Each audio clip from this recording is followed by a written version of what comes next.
que ligne bi dafa doon loo xamante ni dafa sew. Pour un rien aujourd'hui le procureur peut enclencher une action judiciaire contre quiconque dans ce pays-là.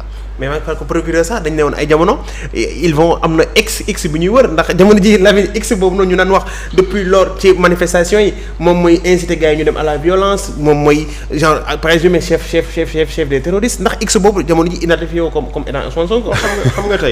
mais c'est ce qu'il avait dit bu ñu fàtte ne procureur x il avait utilisé un prétendu x ndax jamono ji x aussi de Ousmane Sonko. oui parce que xam nga délai de prescription dafa am. ci crime yëpp. wala délit yëpp dafay am délai de prescription léegi ci délai de prescription yi si la ñuy commencer di monter di def di constituer des charges.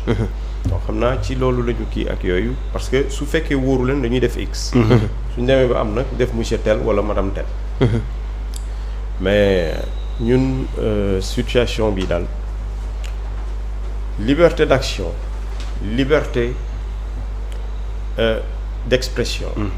ñaar yooyu xam nga tu sais que dans les pays les pays occidentaux dañuy naan la presse est un pouvoir. c'est le 5e pouvoir. donc liberté d'expression su amuloon foofu kon presse du mën a nekk 5e pouvoir. non donc nit ñi aussi il faut que ñu xeex loolu parce que bi ñuy xeex multipartisme loolu dafa bokkoon ci charte yoo xam ne dañ ko xeex. pour nit ñi mën a taxaw man faruma fii laa far. bokkuma fële ànduma ak kii laa mën a àndal. non mais loolu ñun Sénégal tey nit fu mu nekk ci Sénégal soo jógee woon tey par exemple au sud nga xamante ni c'est l'une des plus belles régions du Sénégal ak li mu am yëpp comme potentiel ñi mënoon profiter ci région boobu mais on n'a pas su profiter de cette kii là parce que lan moo tax injustice bi fa amoon depuis plus de 40 ans nit ñi di ko kii mu indi rébellion nit ñi xeex mais il y a de très belles personnes au sud man mii di wax ak yow man je suis du sud dégg nga am fa ay nit yu baax nit yu des intellectuels de grands intellectuels on a eu par exemple foofu noonu soo ko xoolee du temps de Assane Seck le premier gouvernement de Senghor dafa amoon des gens extrêmement extraordinaires de grands intellectuels Assane Seck mu ngi fa woon Émile Badiane ñu jógee foofu ñoom Ben Madi Cissé tout ça ils sont venus de kii mais amul benn ci histoire politique u Sénégal ñu mus a am un leader bu am envergure bu Ousmane Sonko am venant du sud musul am parce que ñoom au niveau ñoom Émile Badiane ci sud bi rek la ñu rek dans la région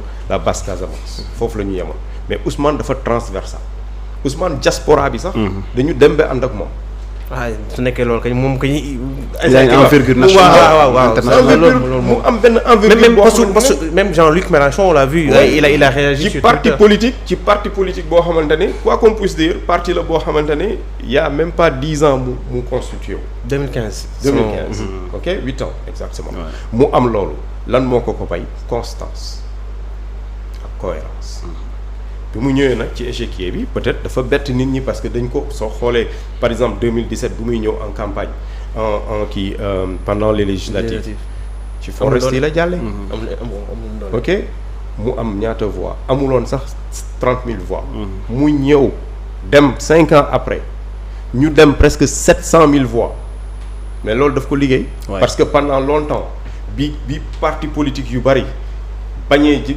occuper plateau de télévision ñoom ñoo ko absolument et puis ils ont tenu un discours à la jeunesse sénégalaise boo xamante ni moom la sénégalais yi bëggoon déglu ñu déglu ko ñu may ko temps jox ko temps de parole mu wax ak jeunesse bi convaincre leen léegi nag ñooñu épouser ces idées bu ñu demee épouser idées yi léegi ñu ñëw ne non lii ak lii non parti dëkk warul doxee noonu ñii tey nekk ci pouvoir on a vu le régime socialiste bu mu fi nekkee nit ñi di xeex Abdoulaye Wade s'est battu mais Abdoulaye Wade s'il n'était pas constant Abdoulaye ne serait jamais président de la République. Absolument. Parce que munoo xeex ak nit pendant 26 ans ñu lay jàpp di la tëj am na ci en 93 bi ñu jàppee sur le meurtre de maître Babacar Seye mais dañu jàpp Abdoulaye Wade mais ñu bari dañu ne jeex na. c'est fini pour lui mais il y a eu une pression populaire Abdou Diouf dafa teggi tànkam. ok ñu négocier ci boobu mais loolu bu ñu négocier après 7 ans après il a pris le pouvoir en 2000 ok en 2000 donc mais tey su toogoon mu ne non man ak mais ñu bari jeunesse bi dañ ko toppoon mais mag ñi dañu doon ne nitu seytaane la te pourtant mag ñi soo waxee Abdoulaye Wade rek ñu ne la nitu seytaane la loolu la ñu xamoon ñun loolu lañ ko ñun bu ñu nekkee xale mais ñun on se posait la question mais pourquoi tout le temps ñuy wax naan kii nitu seytaane la ba pare su ñëwee taxaw ñun au lycée. mais est-ce que l'histoire ne se répète pas aussi. mais nag aussi et puis encore en 62 avec l'histoire de décembre 62 avec l'histoire de Mamadou Dia entre Mamadou Dia et Senghor histoire bi noonu la woon. parce que Senghor dem na ba benn moment boo xamante ne gis na ni Mamadou Dia mu ngi koy coiffé mu ngi koy éclipsé donc il fallait l'écraser il fallait l'éliminer politiquement il l'a fait et je pense que ñun fu mu toll nii war nañu le peuple sénégalais moo war a choisir kan la ñuy fal c'est pas au président de la République parce que soo xoolee tey par exemple le régime de Macky Sall ni muy def nii dafay def comme si il veut régner comme le PS a régné. Oui, bien sûr. Senghor dafa def noonu Senghor bi muy dem dafa modifier l'article 35 mu indi Abdou Diouf toog ba mu neex ko ñu population bi ne ko non ñun du yaa ñu choisir ñun ñooy choisiral suñu bopp mais génération boobu noonu c'est une génération consciente mais cette génération là elle est beaucoup plus consciente que la génération.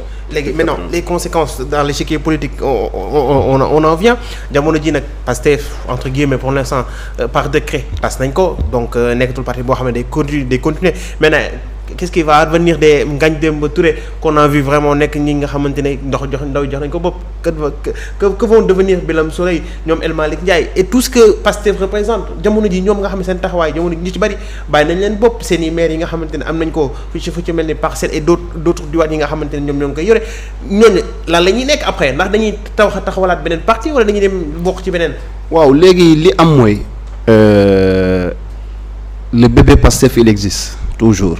parce que je dis bébé comparé aux autres partis ñi ko gën a yàgg fii nii yenn partis yu gën a ancien laay wax plutôt donc tey c'est une décision la décision de que nous a communiqué monsieur Antoine Diome c'est une décision qui peut être attaquée en justice c'est naturellement forcément les conseils de Pastef vont attaquer cette décision-là donc on peut dire moi je parle plutôt de suspension pour le moment jusqu'à ce que la décision soit confirmée.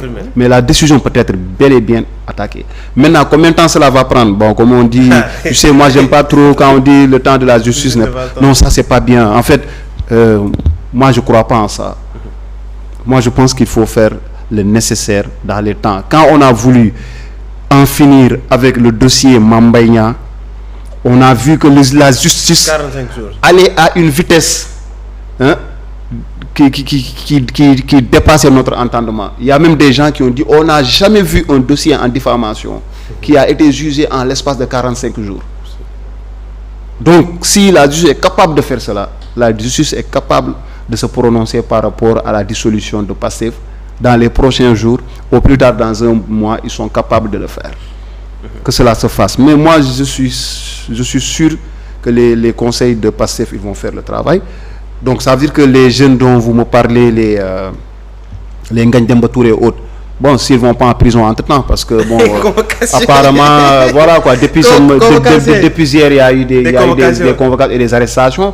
Il y a Manga, je pense, qui a été arrêté, voilà, placé en garde à vue. Donc on ne sait pas. Peut-être d'ici là, il y aura beaucoup de jeunes de Pastef qui vont se faire arrêter. Mais au-delà, moi, ce que je comprends, je pense que c'est le projet qui est important. Le projet dort en ces jeunes-là. Ils ont le projet en eux, ils le portent. Que ce soit Ngagne Demba Touré ou un autre. Je suis sûr. Aujourd'hui, par exemple, je donne un exemple. Si tu prends l'exemple du Burkina Faso, on a beau dire que Thomas Sankara n'est plus là. Mais quand on entend Ibrahim Traoré parler, on sait quelque part que l'esprit de Thomas Sankara est encore vivant. Et le président Macky Sall en a fait les frais lors du sommet Afrique-Russie. Il en a fait les frais. Thomas Sankara, c'était une fois dans sa vie, quand il avait rencontré un président français, je sais pas, Mitterrand, il avait tenu les mêmes propos. Presque, il avait, de façon nuancée, il avait tenu les mêmes propos. Donc il a tenu ces propos-là devant le président Macky Sall, devant Poutine. Bon, tous les présidents n'ont pas répondu, mais le président Macky Sall a tenu à répondre. Donc aujourd'hui, Pastef, c'est pas Ousmane Sonko seulement. Ils ont tissé un lien très fort avec beaucoup de jeunes. Je dis pas tous les jeunes, parce qu'après c'est trop dire.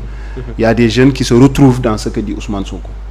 Il y a des jeunes qui ont renoué avec l'espoir quand ils ont entendu le discours de Sonko. Il y a beaucoup que j'entends dire Sonko c'est la réincarnation de Mamadou Dia. D'autres, oui, il y a des gens qui disent ça, qui le pensent. Donc moi je me dis c'est tey mbir la moo xamante ni am na, mais je pense que combat bi léegi la commencé quoi. Le combat ne fait que commencer. léegi ñu jëm 2024 léegi nag yëf yi comment du ma ne tàmbali naa leer mais dafa gën a lëndëm su nekkoon lëndëmoon na ñu ne ay say focus 2024 parce que le projet il était là ñoom ñu amoon nañ seen programme bi nga xamante ne commencé nañ koo teg di ko cheminer. Ousmane Sonko c'est le candidat maintenant am nañ jafe-jafe ci candidature bi. Ousmane Sonko déjà amoon na ay condamnations yu dal ci kawam. On disait qu'il pouvait ou ne pas être ou ne pas être candidat loolu benn la woon. Maintenant dugg nañ sax ci Ousmane Sonko, de la personne de Ousmane Sonko, parti bi ci boppam moo amee jafe-jafe léegi nag échiquier politique bi fu mu toll nii Lamine lan moo war a nekk suite bi 2024 moo ngi ñëw. Parrainage yi normalement c'est dans moins d'un mois lañ ko war a tàmbali léegi conséquences yi lan lay nekk ndax ni ñu koy waxee sax. redistribution des cartes dans l'échiquier politique du am.